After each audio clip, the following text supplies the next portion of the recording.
চালের পায়েস তো আপনারা অনেক খেয়েছেন, তবে এইভাবে একবার সাবুর পায়েস বানিয়ে দেখুন, খেতে অপূর্ব লাগে।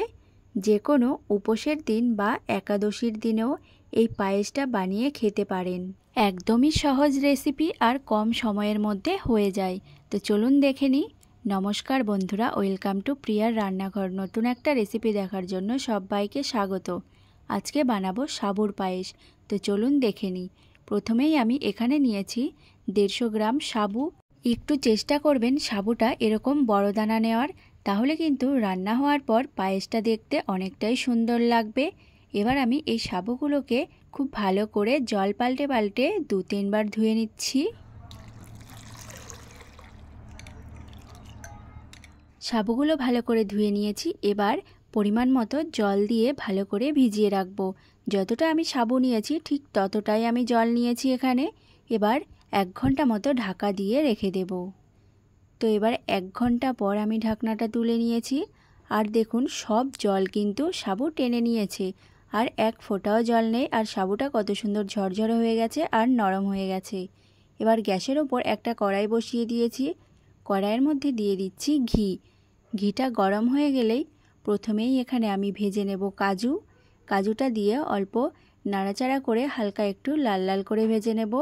আর কাজুটা লাল লাল করে ভাজা হয়ে গেলে এর মধ্যে দিয়ে দিচ্ছি কিশমিশ। কাজু আর কিশমিশটা হালকা করে একটু ভেজে নেব। তো দেখুন কাজু কিশমিশটা ভাজা হয়ে গেছে। এবার এগুলো তুলে নিচ্ছি। এইবার ওই একই কড়াইয়ের মধ্যে দিয়ে দিচ্ছি সাবু। সাবুটা ঘিয়ের সঙ্গে খুব ভালো করে মিশিয়ে নিতে হবে, আর হালকা ভাজা ভাজা করে নিতে হবে সাবুগুলো। তো দেখুন এখানে কিন্তু খুব একটা বেশি ভাজেনি, হালকা ভেজেই তুলে নিচ্ছি। এইবার কড়াইতে দিয়ে দিচ্ছি 750 গ্রাম লিকুইড দুধ। এই দুধটা কিন্তু আমি আগে থেকেই জাল করে নিয়েছি। দুধটা হালকা একটু গরম হলেই এর মধ্যে দিয়ে দিচ্ছি 2 চামচ গুঁড়ো দুধ। এই গুঁড়ো দুধটা দিলে দুধটা অনেকটাই ঘন হয়ে যাবে। এবার ভালো করে একটু দুধটাকে মিশিয়ে নিচ্ছি। এরপর দিয়ে দিচ্ছি একটা তেজপাতা। এইবার দুধটাকে একটু ভালো করে ফুটিয়ে নিতে হবে। দুধটা ভালো করে ফুটে গেলেই এর মধ্যে দিয়ে দিচ্ছে আগে থেকে ভেজে রাখা সাবুগুলো। এই সাবুর পায়েস বানাতে কিন্তু খুব একটা বেশি সময় লাগে না, ঝটপট বানিয়ে নিতে পারবেন। আর ফ্লেভারের জন্য দিয়ে দিচ্ছি এখানে 2টো এলাচ। এবার ভালো করে নেড়ে চেড়ে মিশিয়ে নিচ্ছি দুধটা ঘন হয়ে যাওয়া পর্যন্ত। তো দেখবেন কিছুক্ষণ পরে সাবুগুলো ফুলে ডাবল হয়ে গেছে, আর দুধটাও অনেকটা ঘন হয়ে আসছে।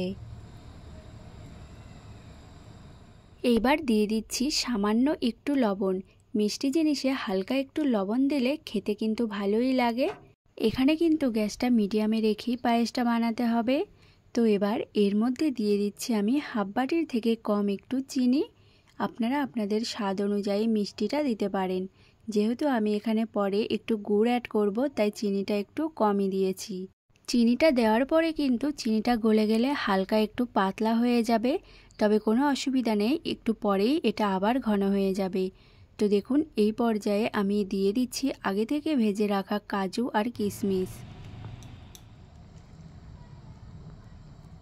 এবার দেখুন পায়েসটা কিন্তু অনেকটাই ঘন হয়ে এসছে। এর থেকে বেশি আর ঘন করব না, ঠান্ডা হয়ে গেলে এটা আরও বসে যাবে। তো এবার গ্যাসটা আমি অফ করে দিয়েছি। গ্যাসটা অফ করেই এর মধ্যে দিয়ে দিচ্ছি খেজুরের গুড়। আপনারা কিন্তু খেজুর গুড় যদি না থাকে তাহলে কিছুটা চিনি ক্যারামেল করেও দিতে পারেন, বা লাল বাতাসাও দিতে পারেন।